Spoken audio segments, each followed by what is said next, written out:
మిత్రులకు భారత స్వాతంత్ర్య వజ్రోత్సవ సంవత్సర శుభాకాంక్షలు. పాడవోయి భారతీయుడా, ఆడి పాడవోయి విజయగీతిక. నేడే స్వాతంత్ర్య దినం, వీరుల త్యాగఫలం. నేడే నవోదయం, నీదే ఆనందం. సాహిత్యం శ్రీశ్రీ, సంగీతం పెండ్యాల, గాయనీ గాయకులు సుశీల ఘంటసాల. చిత్రం వెలుగునీడలు. లాభదాయకమైన సుగంధ ద్రవ్యాల వ్యాపారార్థం 1498లో వాస్కోడిగామా కాలికట్లోని కోజికోడ్ ఓడరేవులో కాలిడినప్పటి నుంచి ఐరోపా వర్తకుల రాకపోకలు భారత ఉపఖండంలో ప్రారంభమయ్యాయి.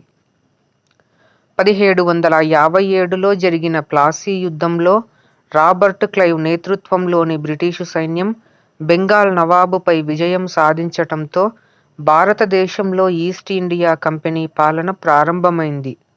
ఈ యుద్ధం తరువాత బెంగాల్, బీహార్లు ఈస్ట్ ఇండియా కంపెనీ హస్తగతమయ్యాయి. 1765లో బక్సర్ యుద్ధంలో ఒడిషా కూడా కంపెనీ వశమైంది.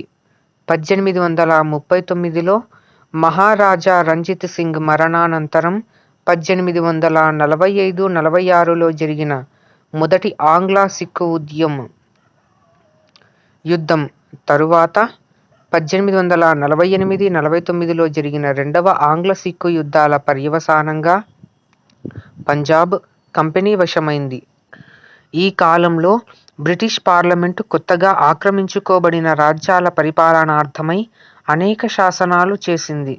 1773 రెగ్యులేటింగ్ చట్టం, 1784లో చేసిన ఇండియా చట్టం, 1833లో చార్టర్ చట్టం మొదలైన చట్టాలు భారతదేశంలో బ్రిటిష్ అధికారాన్ని సుస్థిరం చేశాయి. 1835లో ఇంగ్లీషును అధికారిక భాషగా గుర్తించారు. ఈ సమయంలో ప్రాచ్య విద్యని అభ్యసించిన హిందూ విద్యావేత్తలు హిందూ ధర్మంలోని సాంఘిక దురాచారాలైన సతీ సహగమనం, కుల వివక్ష, బాల్య వివాహాలను రూపుమాపటానికి ఉద్యమించారు. ఈ విధంగా బొంబాయి, మద్రాసులలో ఏర్పడిన సంఘాలు రాజకీయ సంఘాలుగా పరిణతి చెందాయి. ఉన్నత విద్యనభ్యసించిన నాటి తొలి సంస్కర్తలు పత్రికలను మిక్కిలి సమర్థవంతంగా ఉపయోగించుకోవడం కారణంగా ఆనాటి సామాజిక విలువలు, మత సంప్రదాయాలకు ఎక్కువ విఘాతం కలగకుండానే సంస్కరణలు సాధ్యమయ్యాయి. బ్రిటిష్ పాలన వలన పరోక్షంగా ఆధునిక భావజాలం వ్యాప్తి చెందినప్పటికీ భారతీయులు బ్రిటిష్ వారి వలస పాలన పట్ల వ్యతిరేకతను పెంచుకోసాగారు. 9th లాన్సర్లో నిక్షిప్తమైన హెన్రీ ఔరీ జ్ఞాపకాలు, సుగంధ ద్రవ్య వ్యాపారి ఫ్రాంక్ బ్రౌన్ తన మేనల్లునికి వ్రాసిన ఉత్తరాలు బ్రిటిష్ పాలనలో భారతీయులపై జరిగిన దాష్టీకాలను తెలియజేస్తాయి. ఉపఖండంలో బ్రిటిష్ వారి అధికారం పెరిగే కొద్దీ వారు భారతీయుల ఆచారాలను హేళన చేయడం ఎక్కువైంది. మసీదులలో పార్టీలు చేసుకోవడం, తాజ్మహల్పై సైనిక నృత్యాలను ప్రదర్శించడం, రద్దీగా ఉండే దారులలో, సంతలలో తమకు అడ్డువచ్చిన వారిని కొరడాలతో కొట్టడం. ఆధారం హెన్రీ బ్లేక్ జ్ఞాపకాలు. సిపాయిలను అగౌరవంగా చూడడం వంటి ఆగడాలు పెచ్చుమీరాయి. 1849 పంజాబ్ ఆక్రమణ తరువాత అనేక చిన్న చిన్న తిరుగుబాట్లు జరిగాయి. అయితే వీటిని బలవంతంగా అణచివేశారు. 1857 ప్రథమ స్వాతంత్ర్య పోరాటం. 1857-58 మధ్య కాలంలో ఉత్తర మధ్య భారతదేశంలో బ్రిటిష్ వారికి వ్యతిరేకంగా జరిగిన తిరుగుబాట్లని 1857 సిపాయిల తిరుగుబాటుగా పరిగణిస్తారు. భారత చరిత్రకారులు ఈ తిరుగుబాట్లని ప్రథమ స్వతంత్ర సంగ్రామంగా భావిస్తారు. దశాబ్దాలుగా భారతీయ సిపాయిలకి బ్రిటిష్ అధికారులకి మధ్య గల జాతీయ సాంస్కృతిక వైరుధ్యాలు తిరుగుబాట్లకి దారితీశాయి. బ్రిటిష్ వారికి భారత పాలకులైన మొగలాయి, పేష్వాల పట్ల గల నిర్లక్ష్య వైఖరి మరియు ఔద్ విలీనం లాంటి రాజకీయ కారణాలు భారతీయులలో బ్రిటిష్ పాలన పట్ల వ్యతిరేకత కలిగించాయి. డల్హౌసీ రాజ్య సంక్రమణ సిద్ధాంతం మొగలాయీలని వారి వారసత్వ స్థలం నుంచి కుదుపుకు తరలిపొమ్మనటం ప్రజాగ్రహానికి కారణమయ్యాయి. అయితే తిరుగుబాటుకి ముఖ్య కారణం P53 లీ ఎన్ఫీల్డ్ రైఫిల్, 557 కాలిబర్ రైఫిళ్లలో ఆవు, పంది కొవ్వు పూసిన తూటాలను వాడటం. సిపాయిలు ఈ తూటాలను నోటితో ఒలిచి రైఫిళ్లలో నింపాల్సి రావటంతో హిందూ ముస్లిం సిపాయిలు వాటిని వాడటానికి నిరాకరించారు. అయితే బ్రిటిష్ వారు ఆ తూటాలను మార్చామని, కొవ్వులను తేనెపట్టు నుండి లేదా నూనె గింజల నుండి సొంతంగా తయారు చేసుకోవడాన్ని ప్రోత్సహించామని చెప్పినప్పటికీ అవి సిపాయిలకు నమ్మకాన్ని కలిగించలేకపోయాయి. 1857 మార్చి నెలలో 34వ దేశీయ పదాతి దళానికి చెందిన మంగల్ పాండే అనే సైనికుడు బ్రిటిష్ సార్జెంట్ మీద దాడి చేసి అతని సహాయకుని గాయపరచాడు. జనరల్ హెన్రీ మంగల్ పాండేని మతపిచ్చి పట్టిన వాడిగా భావించి మంగల్ పాండేని బంధించమని జమేదార్ని ఆజ్ఞాపించటం, జమేదార్ అతని ఆజ్ఞని తిరస్కరించడంతో తిరుగుబాటు మొదలైందని చెప్పవచ్చు. బ్రిటిష్ వారు మంగల్ పాండేని, జమేదార్ను ఏప్రిల్ 7న ఉరితీసి దళం మొత్తాన్ని విధుల నుండి బహిష్కరించారు. మే 10న 11వ 20వ అశ్వదళం సమావేశమై అధికారులను ధిక్కరించి 3వ పటాలాన్ని విడిపించారు. మే 11న ఇతర భారతీయులతో కలిసి సిపాయిలు ఢిల్లీ చేరుకుని చివరి మొఘలు చక్రవర్తి బహదూర్ షా II నివాసమైన ఎర్రకోటని ఆక్రమించి చక్రవర్తిని ఢిల్లీ సుల్తాన్గా తిరిగి అధికారాన్ని స్వీకరించాల్సిందిగా ఒత్తిడి చేశారు. బహదూర్ షా మొదట అంగీకరించకపోయినా తరువాత ఒప్పుకొని తిరుగుబాటుకు నాయకత్వాన్ని వహించాడు. ఇలా ప్రారంభమైన తిరుగుబాటు వేగంగా ఉత్తర భారతం మొత్తానికి విస్తరించింది. మీరట్, ఝాన్సీ, కాన్పూర్, లక్నోలు తిరుగుబాటు తలెత్తిన ముఖ్య ప్రాంతాలు. బ్రిటిష్ వారు మొదట వేగంగా స్పందించినప్పటికీ తరువాత తీవ్రమైన బలప్రయోగంతో తిరుగుబాటుని అణచివేసేందుకు యత్నించారు. వారు క్రిమియన్ యుద్ధంలో పాల్గొన్న పటాలాలని, చైనా వెళ్లేందుకు బయలుదేరిన ఐలోపా పటాలాలని తిరుగుబాటును అణచివేసేందుకు వినియోగించారు. తిరుగుబాటుదారుల ప్రధాన సైన్యానికి బ్రిటిష్ వారికి ఢిల్లీకి దగ్గరలోని బద్లికి సరైలో యుద్ధం జరిగింది. ఈ యుద్ధంలో బ్రిటిష్ సైనికులు మొదట తిరుగుబాటుదారులని ఢిల్లీకి ప్రాలదోలి తరువాత ఢిల్లీని ఆక్రమించారు.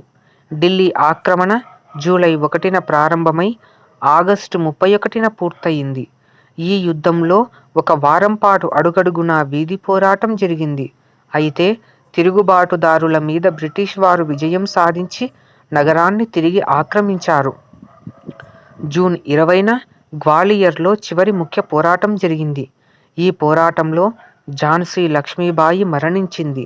అయితే చెదురుమదురు పోరాటాలు 1859లో తిరుగుబాటుదారులను పూర్తిగా అణచివేసే వరకు జరిగాయి.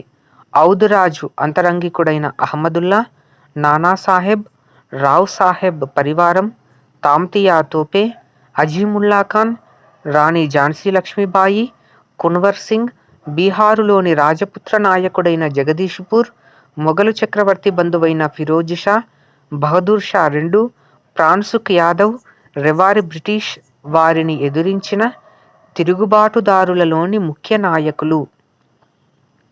తిరుగుబాటు తదనంతర పరిణామాలు.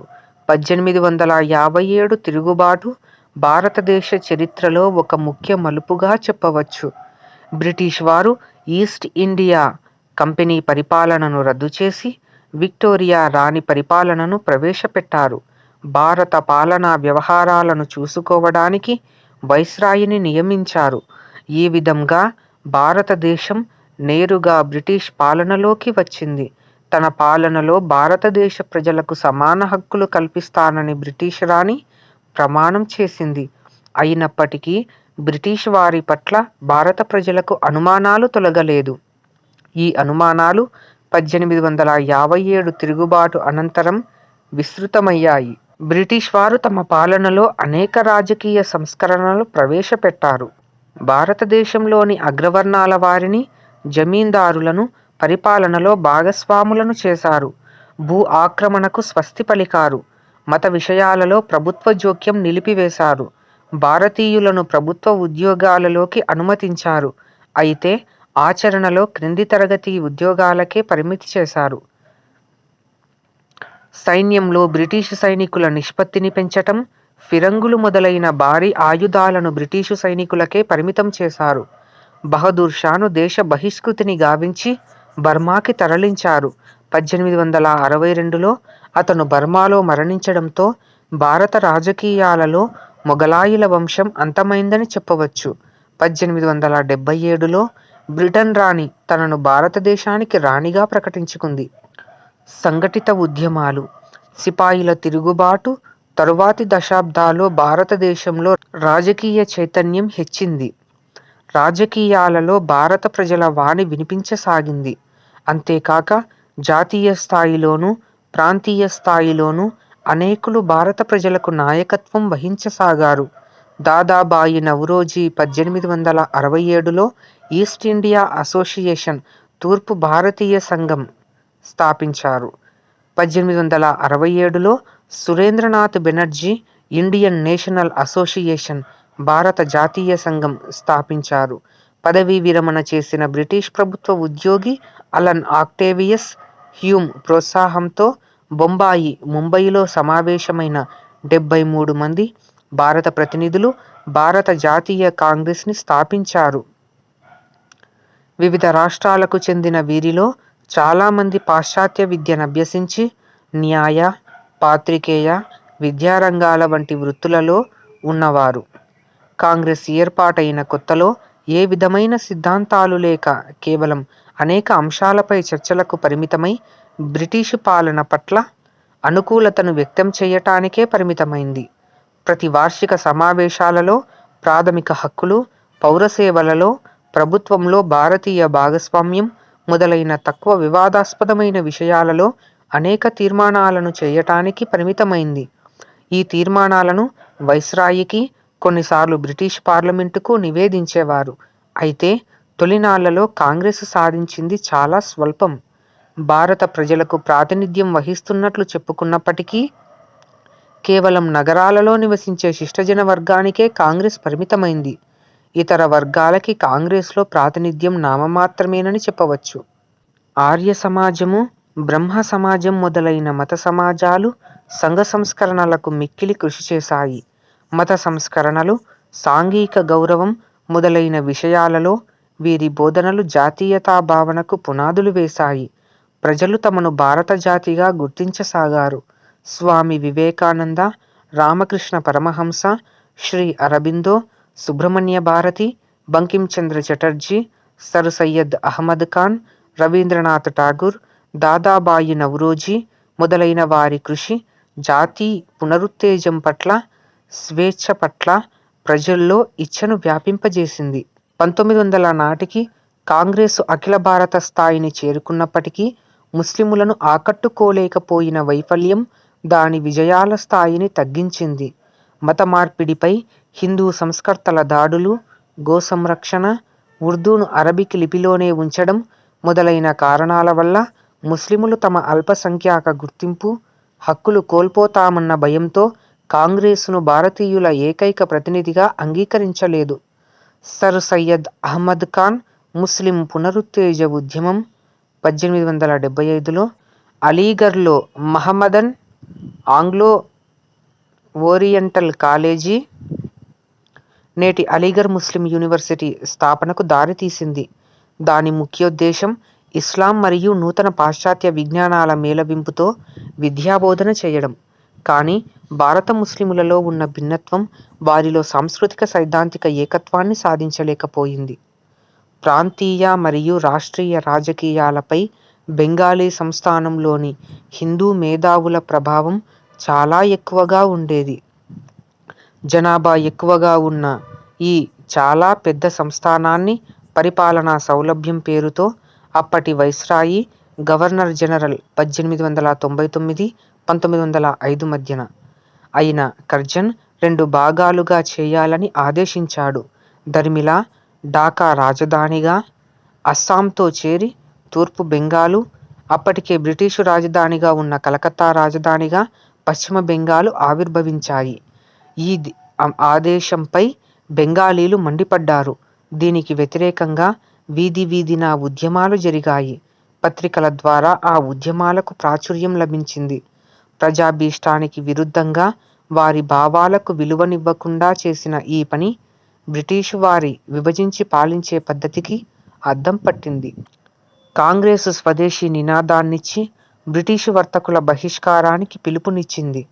ప్రజలు ఒకరికొకరు రక్షాబంధనాలను కట్టుకొని తమ సమైక్యతను ప్రదర్శించారు. ఆ రోజుల్లో రవీంద్రనాథ్ ఠాగూర్ దేశభక్తి గీతాల్ని రచిస్తూ, ఆలపిస్తూ ప్రజలను ముందుకు నడిపారు. బెంగాలు విభజన కాలంలో కొత్త పద్ధతులలో ఉద్యమాలు జరిగాయి. ఇవే స్వదేశీ బహిష్కరణ మార్గాలు. కాంగ్రెసు వారి విదేశీ వస్తు బహిష్కరణ ఉద్యమం సిపాయిల తిరుగుబాటు స్థాయిలో బ్రిటిషు వారిపై ప్రజా వ్యతిరేకతను పెంచగలిగింది. హింస, అణచివేతల చక్రభ్రమణం దేశంలో పలుచోట్ల జరిగింది. అలీపూర్ విస్ఫోటం. బ్రిటిషు వారు ఈ సంకట స్థితిలో నుండి బయటపడటానికి కొందరు మితవాదులకు రాజాస్థాన, సంస్థాన పదవులు ఇచ్చి 1909లో కొన్ని రాజ్యాంగ సవరణలను తెచ్చారు. 5వ జార్జిరాజు 1911లో జరిపిన బ్రిటిషు వారు సుహృద్భావ పర్యటనగా భావించే పర్యటనలో దర్బారు దాసులు సార్వభౌమునికి విధేయతను ప్రకటించే నిండు పేరోలగంలో బెంగాల్ విభజన రద్దును, రాజధానిని కలకత్తా నుండి ఢిల్లీకి దక్షిణాన ఒక పథకం ప్రకారం నిర్మింపబడుతున్న నగరానికి మార్పును ప్రకటించాడు. 1912 డిసెంబర్ 23న రాజధాని మార్పు సందర్భంగా జరిగిన సంబరాలలో వైస్రాయ్ లార్డ్ హర్డింగ్పై జరిగిన హత్యా ప్రయత్నం ఢిల్లీ లాహోర్ కుట్రగా చరిత్రకెక్కింది. భారత్కు గాంధీ ఆగమనం. మోహన్ దాస్ గాంధీ దక్షిణాఫ్రికాలో జాతి వివక్షకు వ్యతిరేకంగా పోరాడిన నాయకుడు. భారతదేశంలో నిరంకుశమైన రౌలత్ చట్టం, కూలీల పట్ల వివక్షను వ్యతిరేకిస్తూ తన గళాన్ని వినిపించాడు. ఈ ఆందోళనల సమయంలో గాంధీజీ సత్యాగ్రహం అనే ఉద్యమాన్ని తెరపైకి తీసుకుని వచ్చాడు. దీనికి స్ఫూర్తి పంజాబ్ ప్రాంతంలో 1872లో బాబా రామ్ సింగ్ ప్రారంభించిన కూకా ఉద్యమం. ఈ ఉద్యమాలు ముగిసే సమయానికి దక్షిణాఫ్రికాలో జాన్ స్మట్స్ నాయకత్వంలోని ప్రభుత్వం నిరంకుశ చట్టాలను అధికారికంగా వెనక్కు తీసుకుంది.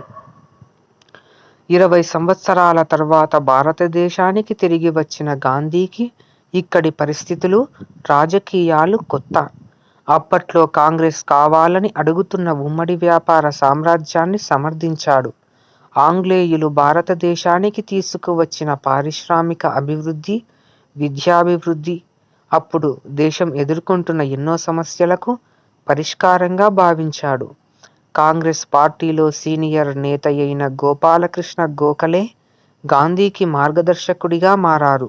గాంధీజీ ప్రతిపాదించిన అహింసాపూరిత సహాయ నిరాకరణ ఉద్యమం మొదట్లో కొంతమంది కాంగ్రెస్ నాయకులకు రుచించలేదు. గాంధీ మాటల్లో చెప్పాలంటే సహాయ నిరాకరణ అంటే అధర్మపూరితమైన ప్రభుత్వ పరిపాలనను నిరసిస్తూ పౌరులు తమ వెల్లడించే అభిప్రాయం, దాన్ని అహింసాయుతంగా నిర్వహించాలి. అలా గాంధీ రౌలత్ చట్టానికి వ్యతిరేకంగా చేసిన పోరాటంలో ఎన్నో లక్షల మంది సామాన్య ప్రజల్లో స్ఫూర్తి రగిల్చగలిగాడు. గాంధీజీ దూరదృష్టి ఎంతో మందిని జాతీయ స్వాతంత్ర్యోద్యమ పోరాటంలోకి ఆకర్షించింది. ఈ ఉద్యమంలో భారతీయ వృత్తులు, పరిశ్రమలు, వాటి మీద ఆధారపడి జీవిస్తున్న ప్రజల పరిరక్షణ కూడా ఒక భాగం.